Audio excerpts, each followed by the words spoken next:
Picture this. It's July 1999, Sun Valley, Idaho. There's this gleaming Gulfstream 4-feet jet waiting, the biggest private plane in the world back then. Right. And out steps one of the richest men on the planet, Warren Buffett, carrying his own suitcase. He even drove himself to the airport. It's such a striking image, isn't it? That contrast. It really is. Welcome, everyone, to Book Talk Finance.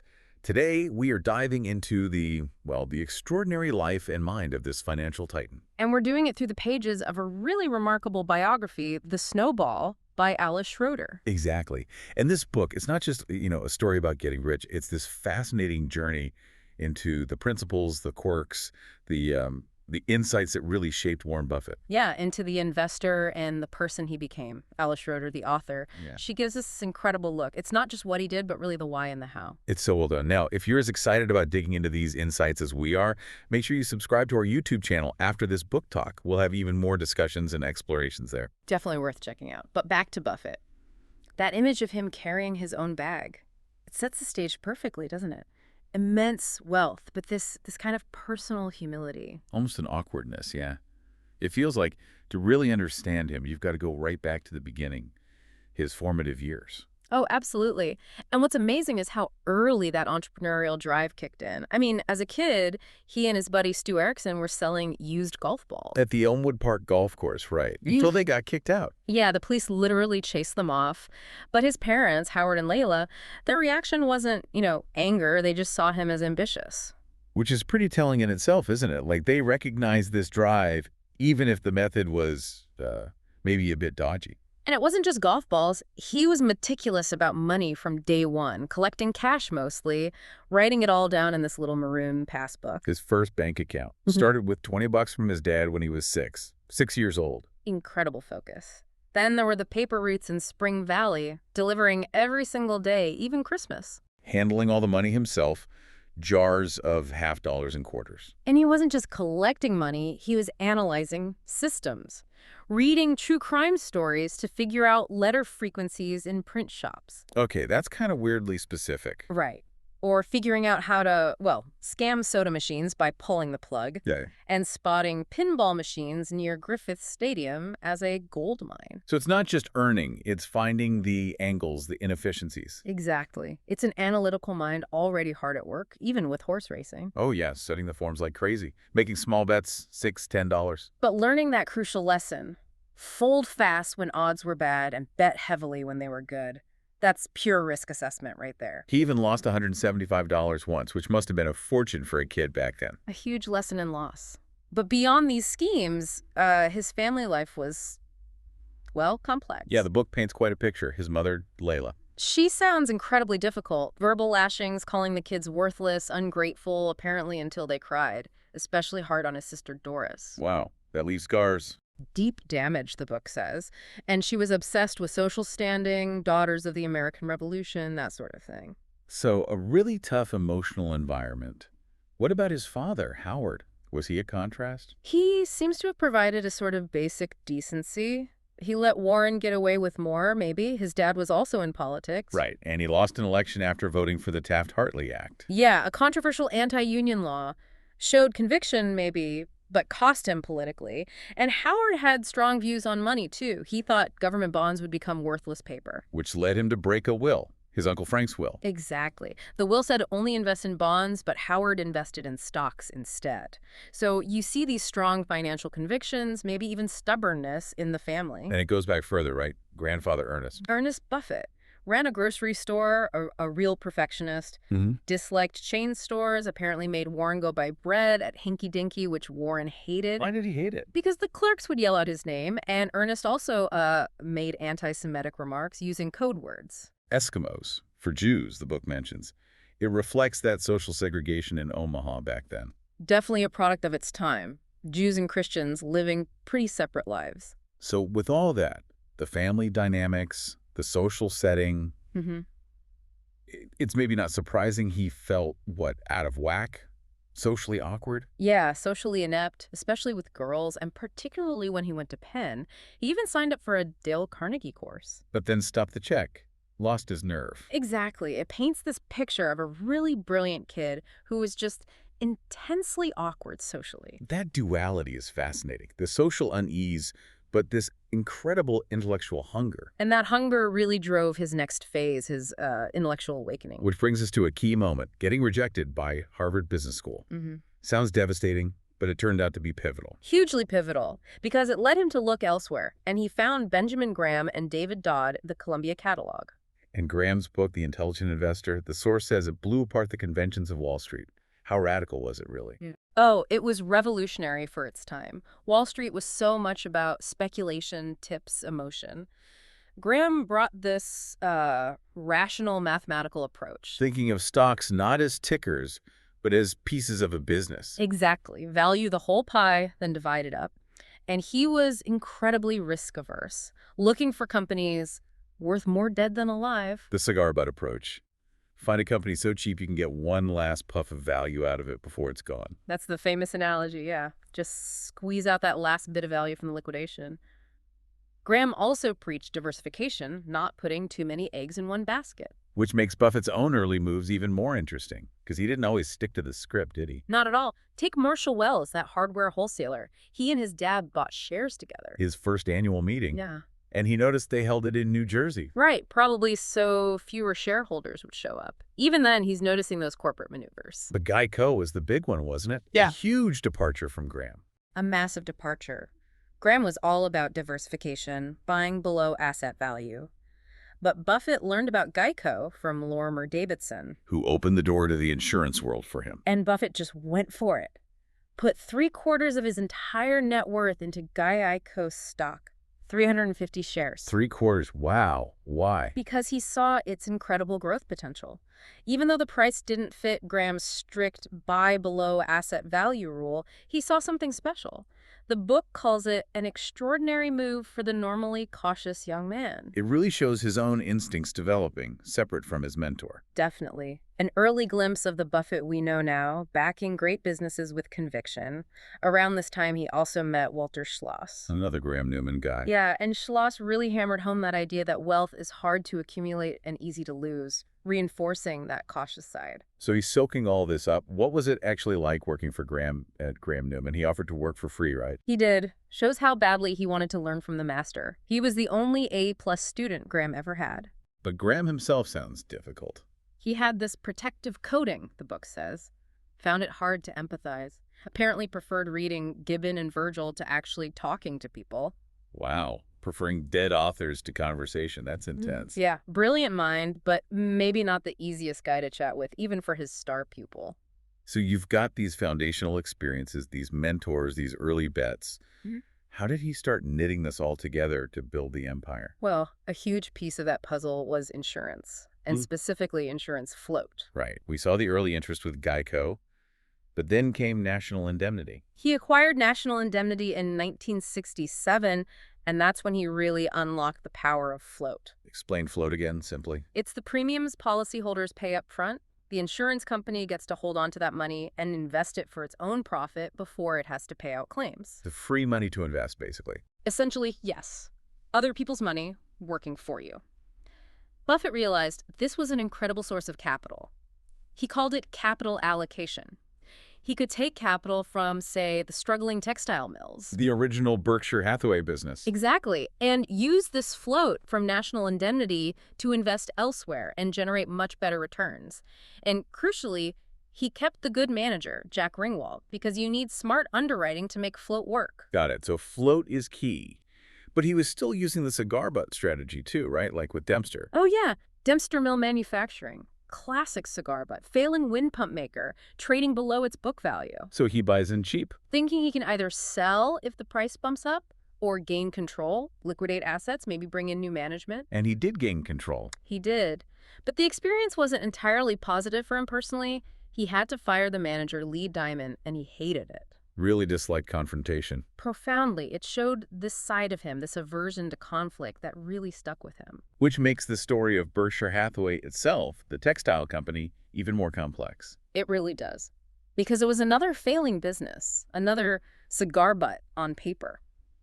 He started buying stock planning to liquidate. just like Dempster. But then something shifted. Yeah, he got emotionally invested. He ignored the fact it was a terrible business, ignored the lessons from Dempster almost. He just wanted it. Because it was cheap, and he didn't want the existing manager, Seabury Stanton, to keep it? Right. He craved it, the book says. He was determined to own it, lock, stock, loom, and spindle, even though it was a failing, futile enterprise. That's not just cold calculation. That's ego, determination. A powerful emotional drive. It ended up being a very expensive lesson about buying bad businesses. But in the moment, winning was key. Then came American Express. After the D'Angelo scandal, the great salad oil swindle. Huge scandal. Amex subsidiary issued fake receipts for soybean oil collateral that didn't exist, could have sunk them. But the CEO, Howard Clark, committed to paying back everyone, even though they weren't legally obligated for everything. And Buffett was incredibly impressed by that. He saw that moral commitment, that integrity, and decided it had real financial value. So he bought heavily. Very heavily. It confirmed his gut feeling that, yeah, moral rectitude had financial value, a really key insight. That's fascinating. But the big strategic shift, the move beyond just cigar butts, that came with Charlie Munger, right? Ah, Munger. Yes. His influence was absolutely transformative. The book describes Munger as didactic, Hmm. giving speeches on successful living, and mentions his eye injury giving him eternal vigilance. Quite a character. Definitely. Very sharp, very direct. And Munger basically told Buffett, look, stop buying these barely breathing cigar butt companies just because they're cheap. He pushed him towards quality. Exactly. Buy great businesses with strong franchises, things that are durable, that competition can't easily erode. Think brands, think moats. So shifting from finding, what was it, a gold needle in a haystack of gold. So just buying the haystack if it was a really, really good haystack run by honest people. It was about quality, not just cheapness. And See's Candies was the perfect example of this new thinking. Prime example. Highly profitable, strong brand, simple business. Buffett was unusually enthusiastic about it. Sending boxes of candy to his grandmate friends. Yeah. Scouting store locations himself. Yeah. It really showed his excitement about owning a truly good business, not just a statistically cheap one. Same with Nebraska Furniture Mart. This is B. Rose Blumkin. An amazing story. He bought her massive store for $55 million based on a handshake. No audit. Just trusted her word. Said her word was good as the Bank of England. He admired her principles, her honesty, her hard work, how she could undersell the big shots. It reinforced that idea that quality includes the people. It's clear his business world was evolving, but his personal world seems just as complex and important. Let's talk about Susie Buffett, his wife. Susie was foundational, absolutely critical to him. He described her as sophisticated, authoritative, generous. He said things like, I needed her like crazy. She literally saved my life, resurrected me. Intense. Incredibly intense. Their arrangement was basically she handled the home front, shielded him, created this cocoon so he could focus entirely on his ambitions. And she seems to have been quite unconventional herself. Very much so. In segregated Omaha, she deliberately brought Warren into her diverse social circle, including many Jewish friends. That was a bold, even defiant act back then. Crossing those social lines. She sounds very open. Yeah, committed to inclusiveness. And she had her own life, too, pursuing singing, became a chanteuse, singing jazz in clubs. The book mentions her Anne Margaret youthfulness. A star turn. A corny but sweet star turn, yeah. But eventually their paths diverged geographically. She moved to San Francisco. But they stayed married. Stayed close. Deeply connected, yes. And it was Susie who suggested Astrid Menks come into Warren's life in Omaha. Astrid became his companion, his caretaker. Susie recognized he needed that female companionship, someone steady. Astrid knew what to do, apparently. Her calm nature balanced his intensity. So Susie moves out, but facilitates Astrid moving in. That's unusual. A very unconventional arrangement built on deep understanding and, seemingly, care from Susie's side. Most nights, he'd have dinner with Astrid, play bridge online for hours. 12 hours a week of bridge. Yep, and a nightly call with Ajit Jain, a very structured, almost monastic routine for a mega-billionaire. And then there's Katharine Graham, the publisher of the Washington Post. Another really significant female relationship. A very unlikely friendship on the surface. Yeah. He admired her father's work at the Post. When they first met, Kay Graham was apparently wary, intimidated. But intrigued. Right. And he saw she knew almost nothing about business or finance. Right. And he stepped in, became her guide, her mentor, explaining Wall Street jargon like amortization of intangibles. Which is basically spreading the cost of non-physical assets over time. Exactly. He helped her understand people's motivations, became this incredibly trusted ally as she navigated running a huge public company. They traveled together, went to fancy dinners, which he famously disliked. Hated the protocol, didn't know which fork to use, didn't drink wine or coffee. Barbara Bush apparently took pity on him once. Kay tried to teach him etiquette. And the gossip columns noticed them together. Kay throwing her house key at charity events. Yeah, it highlights that contrast again. Awkward socially, but a financial genius and a loyal friend. What about his other personal habits? Still famously simple. Remarkably so. His free time was focused. Bridge, ping pong, poker, golf. Always things requiring active concentration. No walks in the woods or backyard barbecues. And the food. Hamburgers, cherry coke, dilly bars. Still his staples. The clothing too, baggy t-shirts, old tennis shoes, a stringy bathrobe. Hated buying suits. It really challenges that billionaire stereotype. Completely. And that aversion to firing people we mentioned, it persisted. He dreaded confrontation. Running like a singed cat from conflict, the book says. A reaction to his mother's rages. It seems likely he developed this emotional shell, which influenced his management style: delegate, empower, avoid direct conflict if possible. And that bathtub memory. Making bad memories disappear. Yeah, a psychological defense maybe? Yeah. Especially regarding Susie restoring this ideal vision of her because he needed her to be that ideal. Fascinating. What about philanthropy? For years, he didn't give much away. Right? Susie actually ran the Buffett Foundation, focusing on education and reproductive rights, which caused some controversy. Because of pro-life groups. Yes, Warren's public stance for a long time was basically, let the money compound. He argued $50 million now would be $500 million later, much more impactful. But eventually he made that huge pledge to the Gates Foundation. He did. Apparently Munger encouraged that shift, urging him to start distributing the wealth during his lifetime. So he built this empire on unique principles, navigated complex relationships. But even the Oracle faced major crises. The Salomon Brothers scandal in '91 must have been huge. Oh, it was massive. A real test of everything he stood for. Salomon's CEO John Gutfreund and a trader, Paul Moser, were caught in a scheme involving fake bids in treasury bond auctions. Trying to corner the market, essentially. Basically, yeah. Breaking the rules flagrantly. The firm was facing ruin, loss of reputation, maybe even indictment. Buffett, a major shareholder, was called in to save it. A white knight. And he was blunt about it. Very blunt. His statement was powerful. The nation has a right to expect its rules and laws to be obeyed, and Salomon did not live up to this obligation. No mincing words. How did he actually fix it? It seems like an impossible situation. He took over as interim chairman, acted decisively, fired key people, including the general counsel Donald Feuerstein, which sent a huge message. He implemented a whole new culture focused on ethics. And his testimony to Congress. The dumbest joke line. Classic Buffett, cutting through the complexity with plain language, calling out the absurdity of Moser's actions. It was about restoring trust, and his personal reputation was absolutely critical. That line he uses takes a lifetime to build a reputation and 5 minutes to ruin it. He lived that. He really did, and that reputation was tested again in a very different way during the dot-com bubble a few years later. Right, the late 90s. Tech stocks were going absolutely crazy. Like a 4th of July firecracker, the book says. NASDAQ up 86% in 1 year.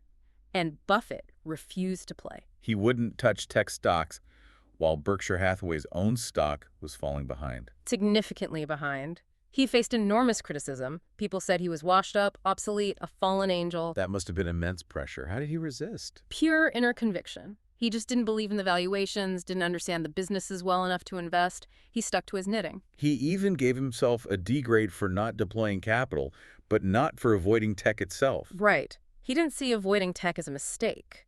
And interestingly, the book notes he actually understood the impact of the internet on traditional industries, like insurance, maybe better than some insiders did. He saw the disruption coming, and he compared the whole boom to what? Phony riches of chain letters and Ponzi schemes? He said investors might feel richer, but the underlying value wasn't there. Time proved him right, of course. A painful wait for his shareholders then, but ultimately vindicated. Okay, one more test. The Clayton Homes acquisition in 2003. Why was that controversial? It was about the price. Buffett made an offer for the manufactured housing company, and he stuck to it. Now or in the future, basically take it or leave it. And the shareholders weren't thrilled. Outside the founding family, they actually voted 2-1 against the deal at that price. But it still passed, barely, with just over 52% approval. Why did it pass then? Because enough shareholders ultimately trusted Buffett and Berkshire's integrity. They believed his assessment, even if they felt the price was low. It showed the power of that accumulated trust. And on the day that deal closed, he showed that softer side again. Yeah, gave his daughter Susie an eternity ring and a $1 million birthday gift. A little touch of sentimentality after a tough deal. So, looking back at this whole incredible journey, what's the essence of his legacy? That simple life of a mega billionaire. It's such a paradox, isn't it? Billions and billions, but still living in the same house, driving himself, eating burgers, one wife, then one companion, one main business focus. It suggests an intense ability to filter out noise and focus only on what he deemed essential. And the core investment philosophy, simple rules, but hard to follow. Deceptively simple. Estimate intrinsic value, what a business is truly worth. Handicap the risk, understand what can go wrong. Buy with a margin of safety, pay less than it's worth. Concentrate your bets when you're confident. Stay in your circle of competence. Don't stray into things you don't understand, and let compounding work its magic over decades. Plus, those famous rules. Rule number 1, don't lose money. Rule number 2, don't forget rule number 1. And rule number 3, don't go into debt. It's a whole mindset built over a lifetime. What about his view on human nature and money, that relentless obsession? He clearly loved the game. Collecting it ran in his veins as his lifeblood. But it wasn't just greed. It fueled his curiosity, his drive to understand, to analyze, to sit in libraries for hours when others wouldn't. Which connects to that global search for value, like looking at Korean stocks. Exactly. In 2004, he's leafing through these thick Moody's manuals, learning Korean accounting standards, figuring out the currency risk with North Korea next door, all to avoid being hornswoggled. That relentless drive to understand and reduce risk, even in unfamiliar territory. It shows his process was applicable anywhere if he put in the work. So the final big question, succession. Who follows the oracle? His jokes about running Berkshire by seance. He jokes, but it's the multi-billion-dollar question. The reality is he's not replaceable in the same way. His personality, his judgment, his history are all woven into Berkshire's fabric. His psyche was all wrapped up in Berkshire. How the company maintains that magic after him is the ultimate test of his legacy. It truly is. Okay, so as we wrap up our book talk on the Snowball, here's something to think about. Warren Buffett famously said, "Trees don't grow to the sky," warning against irrational exuberance. But he also looked for businesses so good they could be run successfully by a manager with Alzheimer's. What does that contradiction tell you about finding real, enduring value? And maybe, how much complexity do we let into our own financial lives? It's a great question to ponder. Simplicity versus durability. We really hope this book talk gave you some valuable insights and maybe sparked some curiosity. For more discussions like this, more stories from finance and beyond, please do subscribe to our YouTube channel. Yeah, we'd love to see you there. Until next time, keep learning, keep growing, and keep exploring.